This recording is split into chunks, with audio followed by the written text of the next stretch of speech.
Jemaat yang dikasih Tuhan, mari kita memulai firman Tuhan ini dengan berdoa, menyatukan hati, minta pimpinan Roh Kudus untuk menyertai kita memahami firman Tuhan. Mari kita berdoa. Bapa di surga, kami datang kepadamu menyerahkan hidup dan hati kami untuk diisi oleh kebenaran firman-Mu. Biarlah Engkau sendiri yang boleh berbicara kepada masing-masing kami sesuai dengan pergumulan kami Tuhan. Didiklah kami, tegurlah kami, tetapi juga hiburkan kami dan kuatkan kami ya Tuhan, supaya kami boleh menjalani kehidupan ini menyenangkan hati Tuhan. Roh Kudus, kiranya Engkau sendiri yang menerangi hati dan pikiran kami, supaya kami mengerti firman-Mu, menyambutnya dengan sukacita, dan akhirnya dikuatkan untuk menjadi pelaku firman. Ini kerinduan kami Tuhan, hanya di dalam nama Tuhan Yesus Kristus kami berdoa. Amin. Shalom jemaat yang dikasihi oleh Tuhan Yesus. Hari ini kita akan berbicara tentang satu tema, yaitu berkat dan berhala. Saudara yang dikasihi oleh Tuhan Yesus, suatu kali saya berjumpa dengan seorang anak muda. Dia dibesarkan dari keluarga bukan Kristen dan dia tertarik untuk menjadi orang Kristen setelah melalui proses pelajaran agama Kristen. Nah, kemudian saya punya kesempatan untuk berbincang-bincang secara pribadi dengan dia. Dan dia berkata kepada saya, kira-kira begini, Pak, saya sangat rindu menjadi orang Kristen. Saya merasa sebenarnya kekristenan itu lebih rasional daripada agama yang saat ini saya percayai. Jadi bisakah saya belajar lebih lanjut, bertanya ini dan itu? Saya katakan, ya. Tentu saja, saya akan dengan senang hati berjumpa dengan kamu dan kamu bisa bertanya apa saja yang kamu ingin ketahui. Dan kita bisa mendiskusikannya. Setelah sekian lama, akhirnya dia berkata kepada saya benar-benar tertarik dan rindu menjadi orang Kristen, Pak. Tetapi saya punya satu masalah. Masalah saya adalah bahwa saya tidak bisa, Pak, mengecewakan ayah saya. Karena saya sangat dekat dengan ayah saya atau papa saya. Kalau saya menjadi orang Kristen, papa saya akan kecewa, marah. Dan saya tidak bisa mengecewakan papa saya yang membesarkan saya. Lalu kemudian saya berdiskusi dengan dia lagi dan ngobrol dan meyakinkan. Apakah kamu benar-benar sudah yakin iman Kristen itu kebenaran? Dia berkata, ya. Tetapi saya tidak bisa menjadi orang Kristen. Sekali lagi dia menyatakannya. Lalu kemudian saya berkata kepada dia demikian. Kalau begitu, kamu punya satu masalah yang berat dalam hidupmu. Dia tertarik. Dia bertanya, apa itu Pak? Saya katakan, masalahmu adalah penyembahan berhala. Kamu memiliki berhala. Lalu saya masih ingat wajahnya, dia agak syok dan berkata, maksudnya apa? Lalu saya menjelaskan bahwa berhala itu bukanlah patung-patung primitif kuno, dewa-dewi masa lalu. Berhala adalah siapapun atau apapun yang menjadi yang terpenting dan terutama dalam hidup kita. Apapun atau siapapun yang menjadi lebih penting daripada Tuhan dalam hidup kita, itulah berhala kita. Lalu saya berkata kepada dia, di satu sisi ada papamu. Di satu sisi ada Tuhan Yesus. Kamu berkata bahwa kamu ingin mengikut Yesus. Kamu yakin bahwa iman Kristen ini benar. Tetapi kamu takut mengecewakan papamu dan kamu tidak berani mengikut Yesus. Tidakkah kamu berpikir bahwa kamu juga bisa mengecewakan Yesus? Karena kamu berupaya untuk menjaga hati papamu, kamu mengecewakan Yesus. Jadi di satu sisi ada papamu, di sisi lain ada Yesus. Dan kamu seolah-olah ingin berkata kepada saya, karena papa saya tidak bisa ikut Yesus, berarti papamu lebih penting dan lebih tinggi daripada Yesus. Papamu adalah berhala dalam hatimu dan hidupmu. Nah, dia agak kaget waktu mendengarkan itu. Dan saya katakan sekali lagi, kalau engkau benar-benar meyakini iman Kristen sebagai kebenaran, maka memang ada resiko dan konsekuensi yang terkadang harus kita alami. Tetapi ketika kita mengikut Yesus, saya ingatkan, itu tidak berarti kamu berhenti mencintai papamu. Justru kalau kamu mengikut Yesus, kamu akan semakin punya dorongan untuk mengasihi papamu. Mungkin dia kecewa, tetapi engkau akan dan harus terus mengasihi dia. Nah, setelah kita berdiskusi panjang lebar, akhirnya anak muda ini atas kemurahan Tuhan berani memutuskan untuk percaya kepada Tuhan Yesus. Saudaraku yang dikasihi Tuhan, di dalam cerita ini sebenarnya saya ingin menunjukkan bahwa berhala apapun atau siapapun itu adalah sesuatu yang seringkali menghalangi kita mengikut Kristus ketika kita berada di permulaan dari iman kita, pertobatan misalnya seperti dalam kisah tadi. Tetapi sebenarnya berhala juga adalah penghalang terbesar di dalam hidup kita untuk bisa mengikut Kristus dan bertumbuh serupa Kristus menyenangkan hatinya. Kalau kita membaca di dalam Alkitab, sebenarnya berhala adalah masalah terbesar dari bangsa Israel, bukan? Dari sejak perjanjian lama, perjanjian baru hingga saat ini, saya percaya bahwa penyembahan berhala, idolatry, adalah problem utama dari umat Tuhan. Nah, saya ingin mengajak saudara untuk membuka satu bagian Alkitab yang singkat saja untuk kita melihat hal ini. Keluaran pasal yang ke-20 ayatnya yang ke-3. Satu ayat saja dan kita tahu ini adalah perintah yang pertama dari ke-10 hukum. Perintah yang pertama dari 10 perintah Allah. Berbunyi demikian, jangan ada padamu Allah lain di hadapanku. Jangan ada padamu Allah lain di hadapanku. Sebelum 9 perintah yang lainnya, perintah inilah yang pertama-tama Tuhan nyatakan kepada bangsa Israel. Pertanyaannya adalah, mengapa ini menjadi perintah yang pertama ya? Mengapa perintah yang pertama bukan misalnya jangan membunuh, jangan bersaksi dusta, atau kuduskan hari Sabat? Mengapa jangan ada padamu Allah lain di hadapanku menjadi perintah yang pertama? Nah, saya ingin mengingatkan bahwa yang pertama itu tidak selalu yang utama. Saudara-saudara, anak-anak muda ketika konsultasi dengan saya tentang pacaran, saya katakan kepada mereka bahwa ketika kamu memilih pacar, penampilan itu yang pertama. Ya apalagi yang kita lihat kalau bukan penampilan pertama kali jumpa. Seorang pria berjumpa dengan wanita yang pertama kali dilihat ya penampilan. Jadi penampilan itu yang pertama. Tapi penampilan itu bukan yang utama. Jadi yang pertama tidak selalu yang utama. Tetapi kalau kita kembali pada 10 firman ini, jangan ada padamu Allah lain di hadapanku. Mengapa ini menjadi yang pertama? Saya percaya karena ini adalah yang utama. Jadi ini pertama sekaligus yang utama. Saudara-saudara. Mengapa ini menjadi yang utama? Jangan ada padamu Allah lain. Dengan kata lain, jangan ada berhala. Jangan ada berhala. Karena saudaraku yang kasih oleh Tuhan Yesus, sebenarnya seperti dikatakan oleh Martin Luther, reformator Protestan, kita tidak bisa melanggar 9 perintah lainnya sebelum melanggar perintah yang pertama ini. Justru alasan mengapa kita melanggar 9 perintah Tuhan yang seterusnya adalah karena kita telah melanggar perintah yang pertama. Karena kita memiliki berhala, sesuatu atau seseorang yang lebih penting daripada Tuhan. Itulah sebabnya kita membunuh. Itulah sebabnya kita berzina. Itulah sebabnya kita tidak menghormati orang tua, mencuri. Itulah sebabnya kita mengabaikan hari Sabat. Coba pikirkan, mengapa orang membunuh, mencuri? Ada banyak alasan. Tapi salah satu contohnya dan contoh kasusnya misalnya adalah karena ingin mendapatkan uang.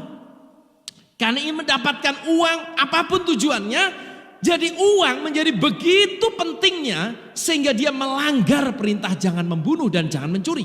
Maka uang ketika menjadi berhala membuat seseorang bisa melanggar perintah membunuh, jangan membunuh dan jangan mencuri. Apa sebabnya orang berzina misalnya? Karena ada kenikmatan menjadi berhala. Ketika kita memberhalakan kenikmatan, misalnya kenikmatan seksual, maka orang bisa berzina. Ini adalah salah satu kemungkinannya. Tentu saja pencurian, pembunuhan, perzinahan itu alasannya bisa bermacam-macam. Saudara, mengapa kita kadang-kadang bisa tidak punya waktu untuk ke gereja sama sekali? Tidak punya waktu untuk bersekutu, beribadah.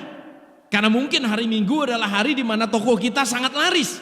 Jadi karir kita, pekerjaan kita menjadi utama, menjadi berhala. Ketika kita memberhalakan pekerjaan kita, dan di balik itu kita ingin meraih uang misalnya, ketika kita memberhalakan itu, kita mengabaikan pertemuan-pertemuan ibadah. Jadi, bisa dikatakan penyembahan berhala adalah dosa di balik dosa.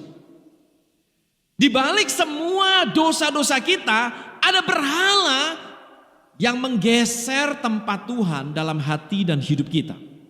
Saudaraku yang dikasihi oleh Tuhan Yesus, ketika kita memikirkan hal ini, maka sebenarnya pergumulan dosa kita itu seharusnya juga dilihat sebagai pertempuran antara Tuhan dan berhala untuk memperebutkan tahta dalam hati kita.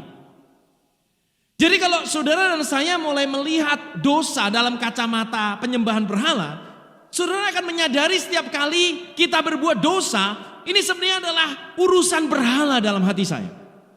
Ada sesuatu yang saya anggap begitu penting sehingga saya rela melanggar firman Tuhan demi mendapatkan keinginan saya itu. Saudaraku ini kasih Tuhan, para teolog Kristen ya yang banyak menulis dan memikirkan tentang berhala itu telah membagi ada dua jenis berhala. Yang pertama adalah berhala yang disebut dengan berhala permukaan, ya, surface idols. Berhala-berhala yang kelihatan. Contoh, uang, kenikmatan, makanan, seks, kesuksesan, karir atau pekerjaan, keluarga, ya, reputasi, popularitas, pelayanan, apapun. Jadi ini adalah berhala-berhala, sesuatu yang bisa kita utamakan lebih dari Tuhan. Bukan hanya sesuatu tetapi juga seseorang. Yang tadi saya sebutkan keluarga misalnya. Suami, istri, anak, orang tua kita bisa menjadi berhala kita. Pacar bahkan bisa menjadi berhala kita. Ini disebut berhala-berhala permukaan. Nah, kalau kita membayangkan ini sebagai berhala permukaan, maka ada jenis yang kedua yang disebut dengan berhala akar. Berhala yang berada di dalam, yang tak kelihatan. Source idol. Ya. Saudaraku yang dikasihi oleh Tuhan, berhala-berhala akar ini biasanya justru lebih sedikit jumlahnya. Dan beberapa teolog mengkategorikannya hanya ada 4 saja. Dan saya pikir ini adalah kategori yang luar biasa. Nah, saya ingin mengajak saudara nanti merenungkan. Di antara 4 ini mana yang paling Anda cintai. Yang pertama adalah power, kuasa. Ini terkait dengan kedudukan, pengaruh. Ya. Yang kedua adalah approval, persetujuan atau penerimaan. Ini terkait dengan dicintai orang, diterima orang, hubungan. Yang ketiga adalah comfort, kenyamanan. Dalam kategori ini juga terkait dengan ketiadaan stres, kenyamanan hidup, kenikmatan. Dan yang keempat adalah control atau kontrol, kepastian, standar. Saya berikan beberapa contoh supaya kita lebih jelas. Kalau saudara pernah melihat ada orang yang dulunya punya kedudukan di gereja atau di masyarakat, punya kedudukan, punya power, lalu setelah dia kehilangan kedudukan itu entah karena pensiun, atau kemudian mungkin karena dia digantikan oleh orang lain, lalu dia mengalami post power syndrome. Gejala-gejalanya adalah turunnya harga diri, mudah tersinggung, uring-uringan, secara fisik cenderung lebih sakit-sakitan, secara emosional sensitif, atau bahkan sebaliknya suka membangga-banggakan kejayaan masa lalu. Post power syndrome, kalau orang sampai mengalami ini dengan taraf yang tinggi, ada kemungkinan dia memberhalakan power. Makanya ketika dia kehilangan kedudukan, jabatan, power, pengaruh, dia mengalami post power syndrome. Yang kedua misalnya adalah approval. Approval, persetujuan, penerimaan ini terkait dengan hubungan, kasih. Nah, ada orang-orang tertentu yang paling penting dalam hidupnya itu adalah dicintai, diterima, dipandang baik oleh orang lain. Nah saudara, kalau ada orang yang sampai rela bunuh diri kalau ditinggal pacar, berarti dia jelas memberhalakan pacarnya itu, dan berarti dia memandang relasi dengan pacarnya itu sebagai yang terpenting dalam hidupnya, sehingga ketika dia kehilangan pacarnya dia ingin mati dan bunuh diri, maka dia memberhalakan approval atau penerimaan, hubungan kasih. Nah di Indonesia yang suka sekali dengan media sosial, ini Indonesia ini termasuk yang paling gandrung dengan medsos, saudara-saudara. Approval ini berhala banyak orang. Jadi kalau hari ini ada posting yang nge-likes atau yang memberikan sign positif, love atau likes, itu misalnya hari ini ada posting yang nge-likes 300. Besoknya Anda posting lagi yang nge-likes kok sedikit. Lalu Anda kepikiran terus, sulit tidur, dianalisa apa angle-nya kurang bagus atau apa. Nah Anda sangat terganggu. Gitu ya, kemungkinan Anda sangat memberhalakan approval atau penerimaan. Oke. Demikian pula dengan contoh yang ketiga, misalnya kenyamanan, comfort, saudara-saudara. Ada orang-orang tertentu dan saya berjumpa dengan mereka kadang-kadang. Ada orang-orang tertentu yang jelas dipanggil untuk melayani Tuhan secara full time, sekolah Alkitab, menjadi penginjil dan pendeta. Tetapi ketika ditanya, kenapa kamu tidak berani melangkah? Kenapa kamu tidak berani meninggalkan pekerjaanmu lalu masuk ke sekolah Alkitab dan diperlengkapi menjadi hamba Tuhan? Dan dia dengan lirih berkata dengan jujur, saya enggak siap untuk hidup sederhana. Saya sudah nyaman dengan pekerjaan, dengan gaji seperti ini, penghasilan seperti ini. Saya enggak siap menjalani hidup sebagai hamba Tuhan. Takut menderita, takut kehilangan kenyamanan. Ini contoh.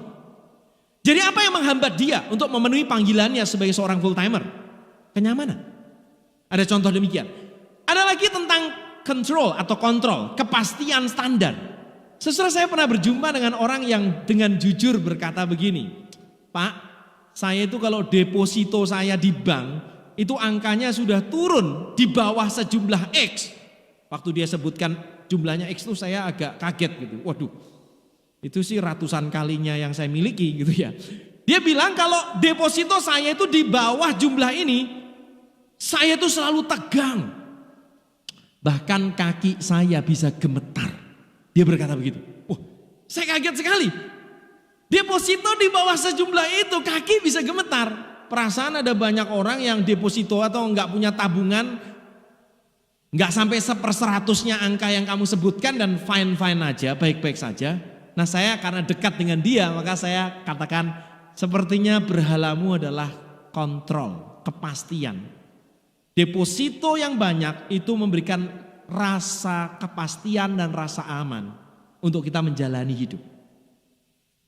Suku kita semua bergumul dengan yang namanya kuasa, penerimaan, kenyamanan, kepastian, standar. Dan ini semua bisa menjadi berhala ketika kita mengejar mereka melampaui kita mengejar Tuhan. Ketika demi hal itu kita rela melanggar firman Tuhan. Ketika kehilangan kuasa, penerimaan, kontrol dan kenyamanan membuat kita depresi dan kehilangan makna hidup.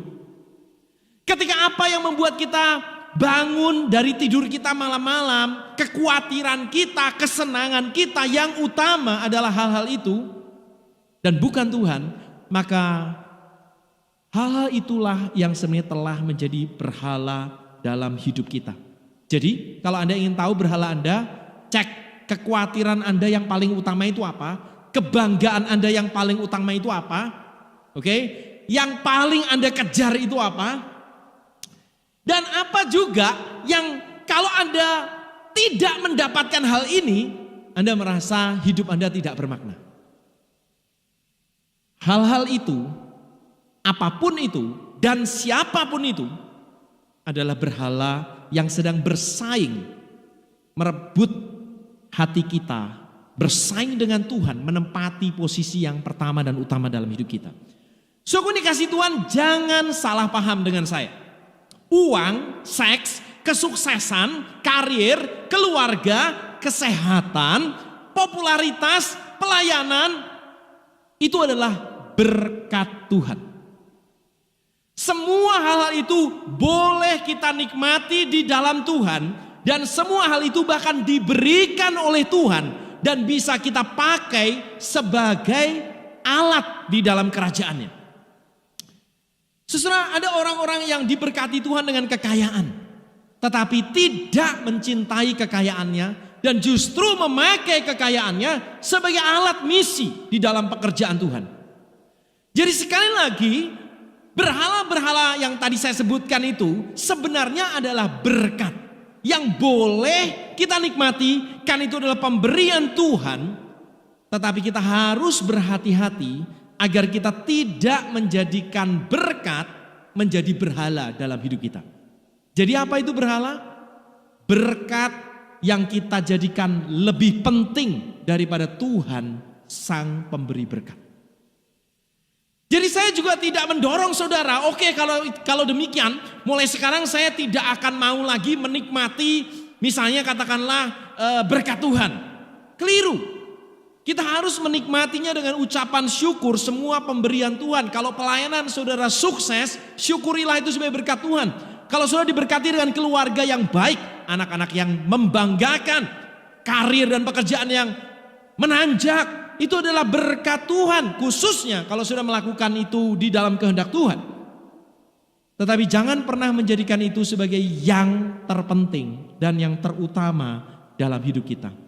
Karena begitu kita menjadikan itu lebih penting, berhala akan muncul.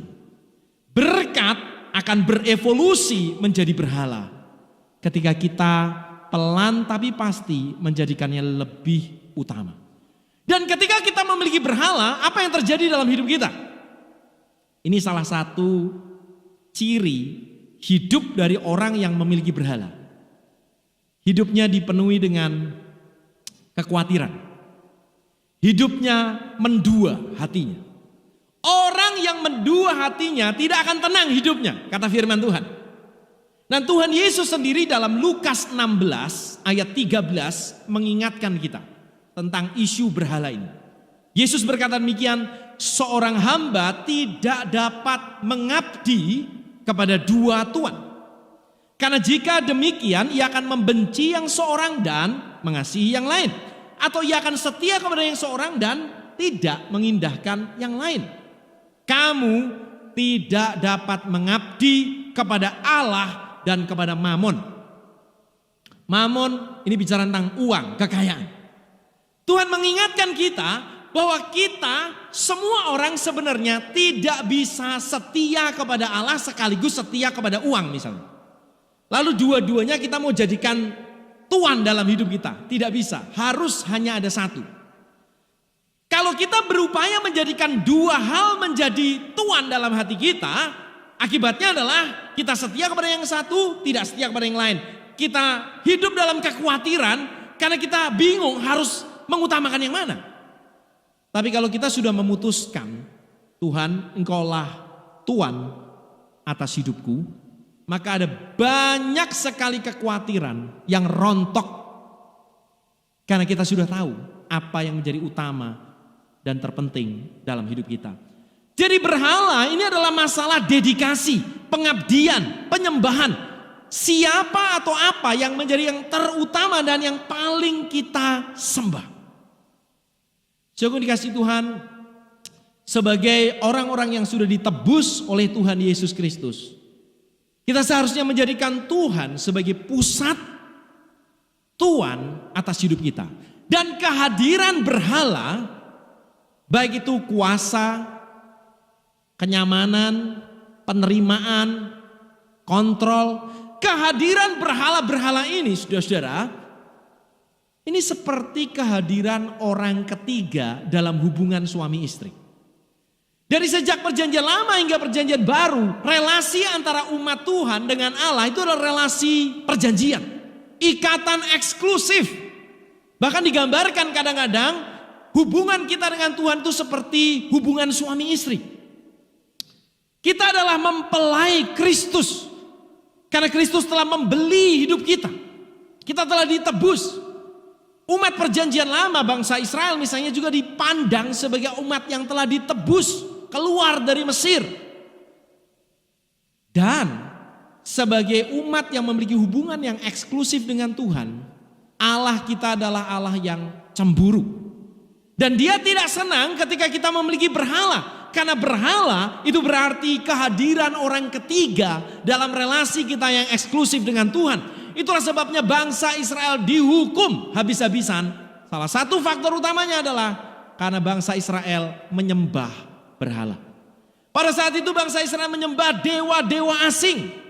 Dan kita yang hidup hari ini, kita mungkin tidak menyembah dewa-dewi, kita tidak menyembah patung-patung, tapi kita menyembah kuasa. Kita menyembah kenyamanan. Kita menyembah penerimaan orang lain, pujian orang lain. Kita menyembah kontrol dan kepastian. Jadi kita sama rentannya dengan bangsa Israel. Walaupun kita memiliki jenis berhala yang mungkin berbeda bentuk dan wujudnya. Berhala-berhala kontemporer, berhala-berhala yang seringkali menggoda hati kita, itu juga adalah berhala-berhala yang ada di sekeliling kita. Berhala-berhala yang juga disembah oleh orang-orang dunia di sekeliling kita. Dan karena itulah kita harus peka sekali, saudaraku yang dikasihi Tuhan. Kita harus peka sekali agar kita tidak dipengaruhi oleh dunia ini dengan semua berhalanya. Juga agar kita tidak dipengaruhi oleh berhala yang diwariskan oleh orang tua kita kepada kita. Karena kadang-kadang ada orang tua yang mendidik anaknya terus-menerus bahwa yang paling penting itu adalah kesehatan. Cian gang tii. Kesehatan itu yang paling penting. Jadi yang dipikirkan oleh anaknya itu yang penting sehat-sehat. Bahkan Tuhan saja kalah penting dibandingkan kesehatan. Ada orang tua yang mendidik anaknya masuk jurusan sekolah harus yang paling penting itu yang paling menghasilkan uang. Apakah itu sesuai dengan talentamu, passionmu, kesenanganmu, nggak penting. Yang penting paling menghasilkan uang. Jadi anak akan bertumbuh dengan berhala uang. Kita harus hati-hati dengan berhala-berhala yang diwariskan oleh orang tua kita. Berhala-berhala yang ada di sekitar kita oleh budaya sekitar kita. Dan kita harus kembali kepada Tuhan. Menjadikan Tuhan penebus hidup kita sebagai yang utama, pertama, satu-satunya pusat dari segala hidup kita. Jikalau Tuhan Yesus Kristus, Allah yang maha kuasa saja, saudara-saudara, Dia rela datang ke dalam dunia menjadi manusia, membatasi dirinya, bahkan menjadi hamba yang melayani. Masakan kita malah mengejar kuasa dan menjadikan kuasa sebagai sumber kebahagiaan kita. Dia yang maha kuasa justru membatasi kekuasaannya ada di dalam dunia untuk menyelamatkan kita. Tidak layak bagi kita menjadikan kuasa sebagai berhala hidup kita. Allah yang ada di surga dengan segala kemuliaan dan kenyamanannya turun ke dalam dunia. Hidup dalam dunia yang penuh dosa dan duka dan penuh penderitaan. Masakan kita justru menjadikan kenyamanan hidup sebagai yang terpenting dalam hidup kita. Tidak layak kita melakukannya. Karena kita justru telah ditebus oleh Allah yang telah meninggalkan kenyamanan surga. Suku ketika Yesus sendiri datang ke dalam dunia berkorban menuju tiang salib, Dia dihina, disalahpahami, dimusuhi, diludahi. Masakan kita malah mencari dan menjadikan penerimaan pujian dari orang lain sebagai yang terpenting dalam hidup kita. Tidak perlu dan tidak pantas. Kalau Kristus Allah yang telah datang ke dalam dunia rela dibelenggu, diikat menuju ke tiang salib demi mencapai misinya menyelamatkan kita orang berdosa. Masakah kita justru menjadikan kontrol dan kepastian sebagai yang pertama dan utama dalam hidup kita? Tidak layak. Kita diselamatkan oleh Kristus yang justru memberikan sebuah teladan bagi kita bahwa kuasa, kenyamanan, kepastian, penerimaan itu bukanlah yang utama. Kristus sendiri melalui inkarnasi dan kematian dan kebangkitannya justru malah memberikan kepada kita satu model kehidupan Kristen yang tidak menjadikan berhala-berhala itu sebagai yang utama, tetapi justru kita dipanggil untuk menjadikan Dia Sang Penebus sebagai Raja dan Tuhan atas hidup kita. Saudaraku yang dikasihi Tuhan, hari ini kita diingatkan kembali oleh firman Tuhan, Dia sudah mati dan bangkit bagi kita. Demikianlah hendaknya kamu memandangnya, bahwa kamu telah mati bagi dosa, tetapi kamu hidup bagi Allah dalam Kristus Yesus. Roma 6 ayat 11. Marilah kita hidup bagi Allah yang sudah menebus kita. Mari kita singkirkan dan buang berhala-berhala dalam hidup kita. Amin. Mari kita berdoa. Bapa di surga, kami datang kepadamu dengan penuh pengakuan betapa seringnya kami tergoda dengan kuasa, pengakuan penerimaan dari orang lain, pujian. Kami seringkali tergoda dengan kenyamanan hidup dan bahkan mengejarnya melampaui kami mengejar Engkau. Kami seringkali senang dengan kepastian, tetapi kami kurang belajar berjalan dalam iman di bawah tuntunan Tuhan. Di tengah-tengah masa pandemi COVID-19 seperti ini Tuhan, biarlah Engkau sendiri yang menyingkapkan berhala-berhala hati kami. Dan Engkau sendiri yang menolong Tuhan melalui firman-Mu juga hari ini untuk kami boleh menyingkirkan berhala itu di dalam kekuatan Roh Kudus. Kami diingatkan kembali bahwa Engkau sudah menebus hidup kami, Engkau telah membeli hidup kami. Dan untuk itulah kami harus sekarang meresponinya dengan hidup bagi-Mu. Tuhan, bertahtalah atas hidup kami. Jauhkan kami dari berhala ya Tuhan. Dan biarlah kami hidup menyenangkan hati-Mu saja. Demi nama Tuhan Yesus Kristus kami berdoa. Amin.